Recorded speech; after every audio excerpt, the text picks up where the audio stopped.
इतिहास की दुनिया में आपका अभिनंदन है दोस्तों।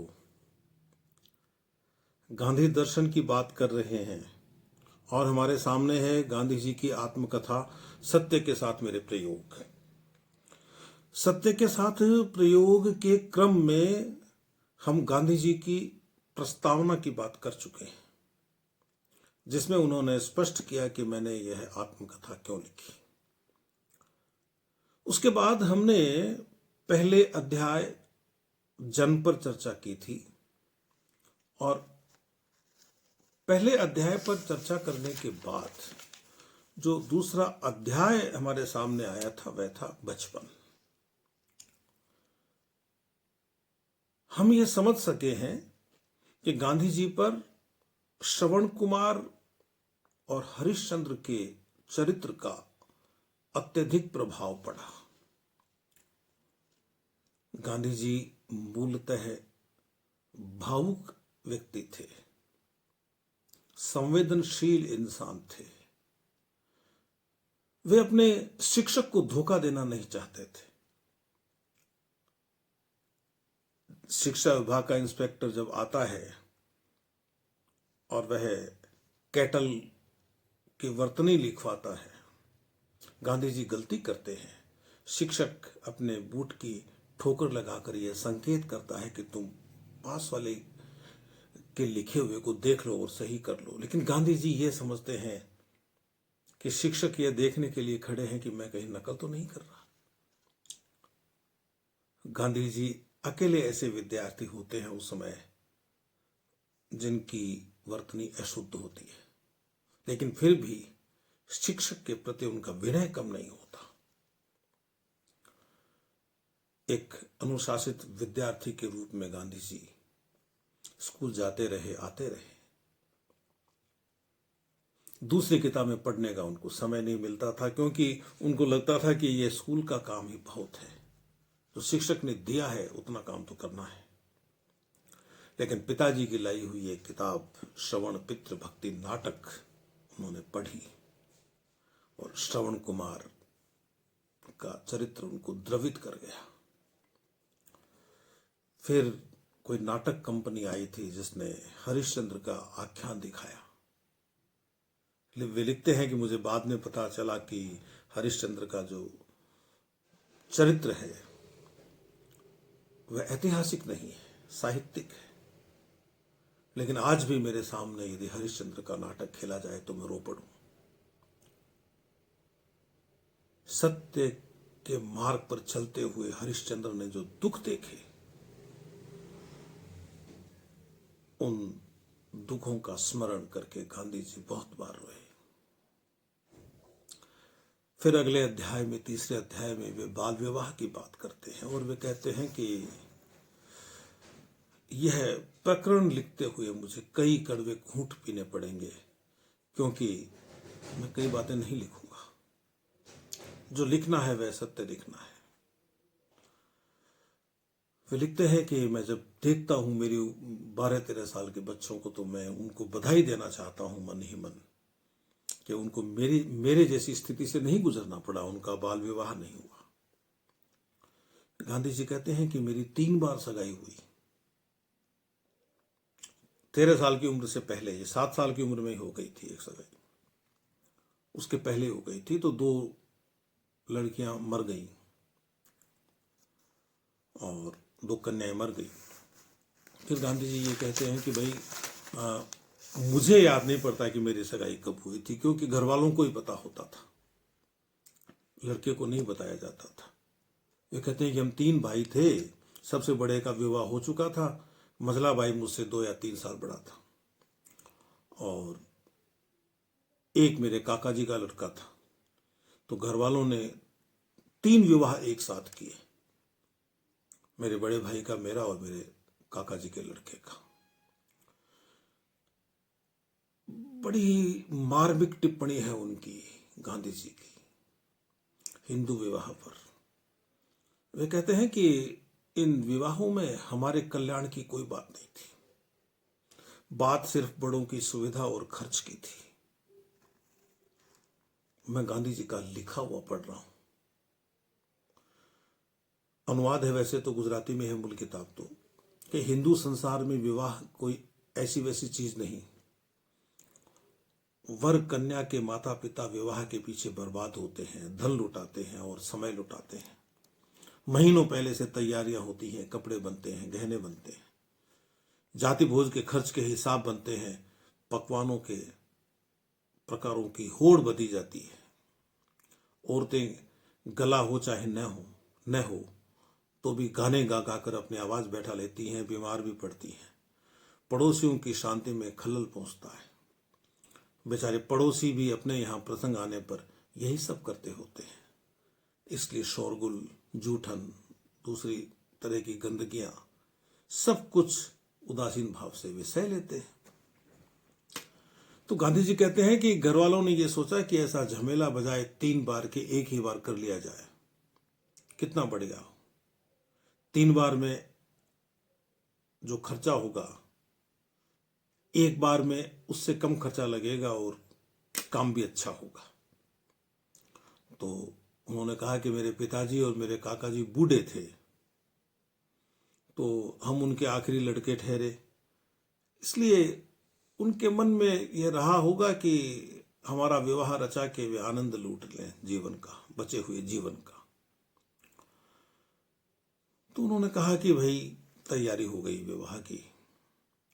अब वे कहते हैं कि हम भाइयों को तो सिर्फ तैयारियों से ही पता चला कि विवाह होने वाले हैं। उस समय मेरे मन में अच्छे कपड़े पहनने, बाजे बजने, वर यात्रा के समय घोड़े पर चढ़ने, बढ़िया भोजन मिलने, एक नई बालिका के साथ विनोद करने आदि की अभिलाषा के सिवा दूसरी कोई खास बात रही हो, यह मुझे स्मरण नहीं है। विषय भोग की वृत्ति तो बाद में आई। वह कैसे आई इसका वर्णन मैं कर सकता हूं, लेकिन पाठक इसकी जिज्ञासा न रखे, यानी मैं वह वर्णन नहीं करूंगा, क्योंकि मैं अपनी शर्म पर पर्दा डालना चाहता हूं।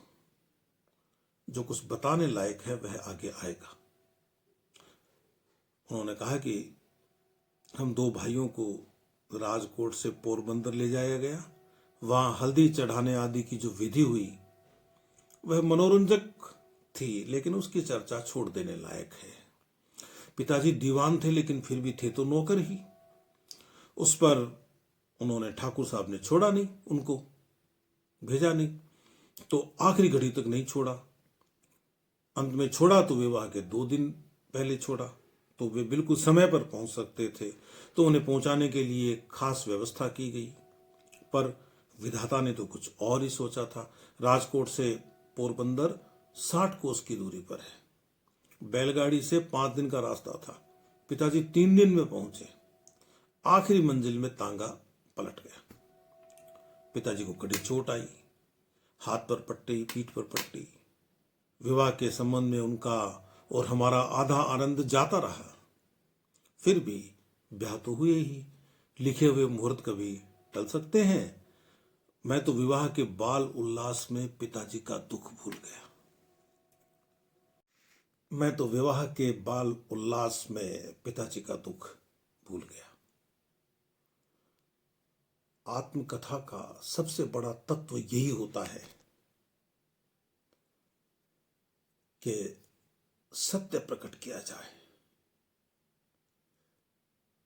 गांधी जी ने, यद्यपि उनकी कोई गलती नहीं है, वे बालक ही तो थे। एक बालक को विवाह का उल्लास क्यों नहीं होगा?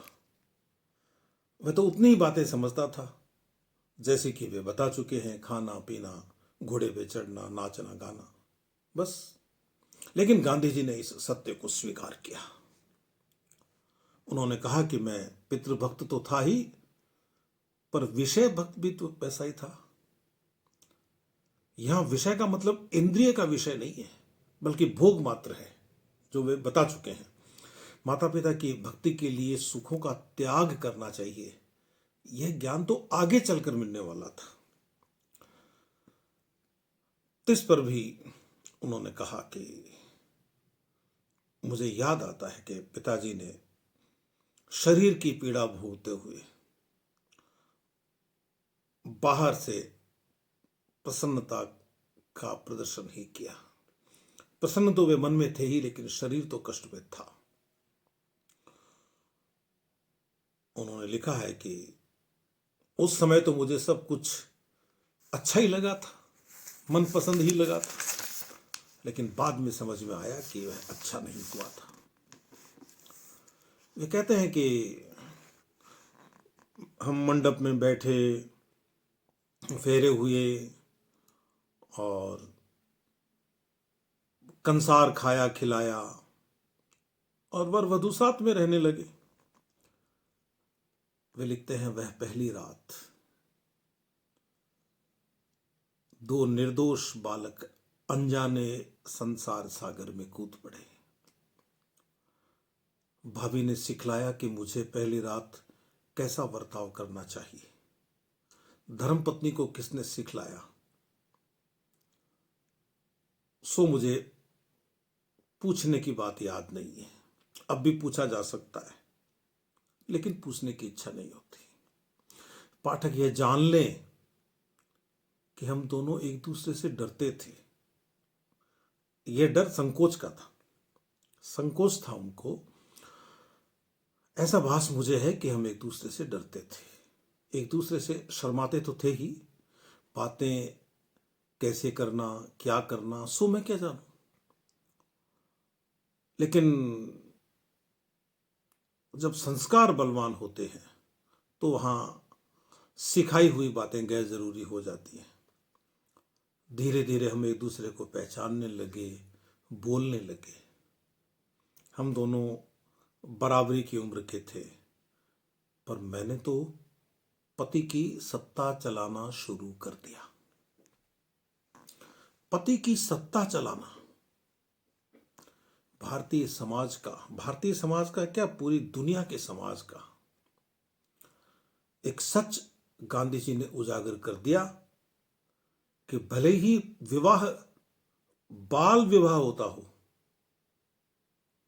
भले ही विवाह छोटी उम्र में हो जाता हो, लेकिन पति के मन में यह भाव रहता था कि मैं सत्ताधारी हूं।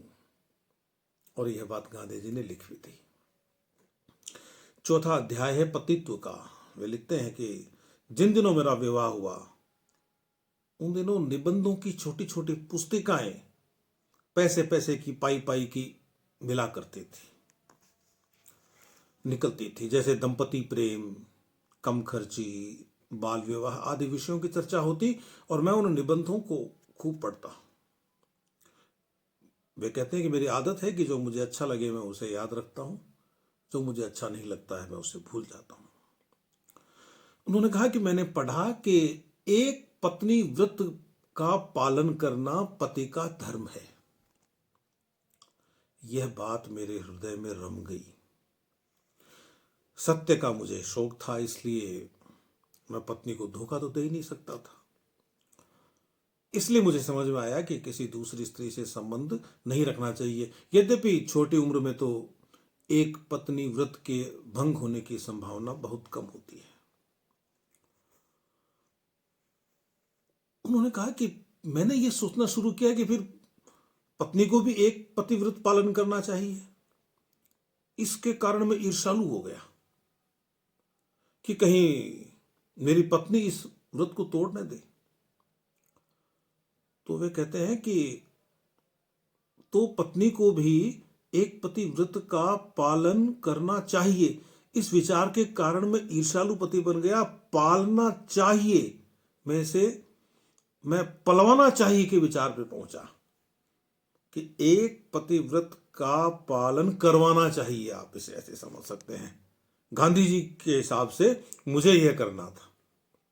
खैर, गांधी जी लिखते हैं कि मेरे लिए पत्नी की पवित्रता में शंका करने का कोई कारण नहीं था, पर ईर्ष्या के कारण मैं यह जानने की कोशिश करता था कि मेरी स्त्री कहां जाती है और मेरी अनुमति के बिना वह कहीं जा नहीं सकती। यह चीज हमारे बीच दुखद झगड़े की जड़ बन गई। यह तो एक तरह की कैद हो गई थी ना उसके लिए।